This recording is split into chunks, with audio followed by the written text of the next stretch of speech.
من عرف الله حقا نال لذة السجود، شعر بلذة التسبيح، يستحيي من الله أن يرجع بعد أن وصل.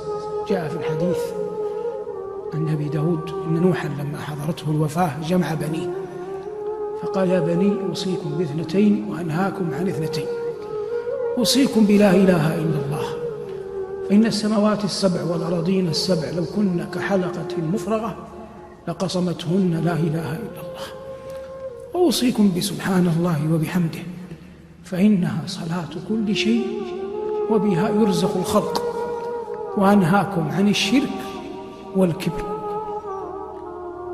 لو أتيت بأي رجل عياذا بالله شرب الشراب، نال من النساء مرادة، سهر في مواطن يسهر فيها أهل الفجور، ووقع منه هذا نقول مثلا في زمن مضى، إن قدر أن هذا الرجل رزق تقوى تاب، ثم قدر، وهذا من لوازم التوبة، أن يسجد لله، فلو كان منصفا لأخبرك أنه لا لذة تعدل لذة السجود لله رب العالمين.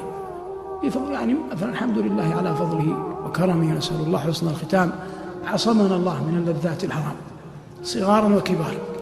لكن مع ذلك نحن نجزم يقينا مع أن الله حفظنا كما حفظكم من اللذة الحرام، لكن نجزم أنه لا شيء يعدل لذة السجود لله جل وعلا. عز ما في الإنسان جبهته،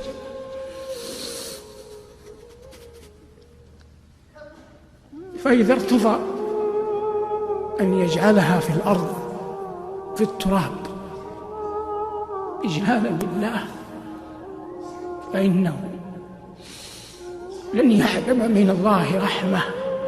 فرعون كان يقول: أنا ربكم الأعلى، فالله لما بعث موسى وهارون قال لهما: قولا له قولا لينا، هذا وهو يقول: أنا ربكم الأعلى. فكيف بعبد أظلم عليه الليل كأي شاب منكم واصنعها الليلة، أطفأت النور لتنام، ثم أخذت فراشك، ثم تذكرت جلال الله، ولا سبيل إلى رؤية الله، لكن هناك سبيل للقيام بين يديه، فعدت للنور وذهبت إلى مكان وضوءك فتوضأت، ثم وقفت تقرأ القرآن، ثم سجدت قسما بمن أحل القسم لا يوجد شيء في الدنيا من لذة أعظم من لذة السجود.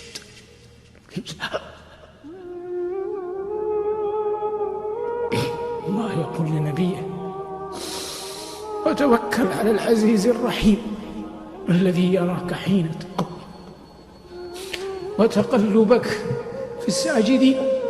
قال ربنا: يوم يكشف عن ساق يدعون إلى السجود فلا يستطيعون، خاشعة أبصارهم ترهقهم ذلة وقد كانوا يدعون إلى السجود وهم سالمون.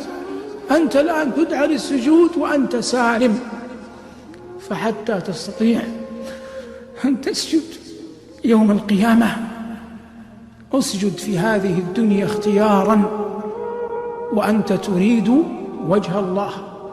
وطوبى لعبد أنار قبره قبل أن يدخله، وأرضى الله قبل أن يلقاه، وصلى قبل أن يصلى عليه. لا يوجد شيء في الدنيا من لذة أعظم من لذة السجود. لا يوجد شيء في الدنيا من لذة أعظم من لذة السجود.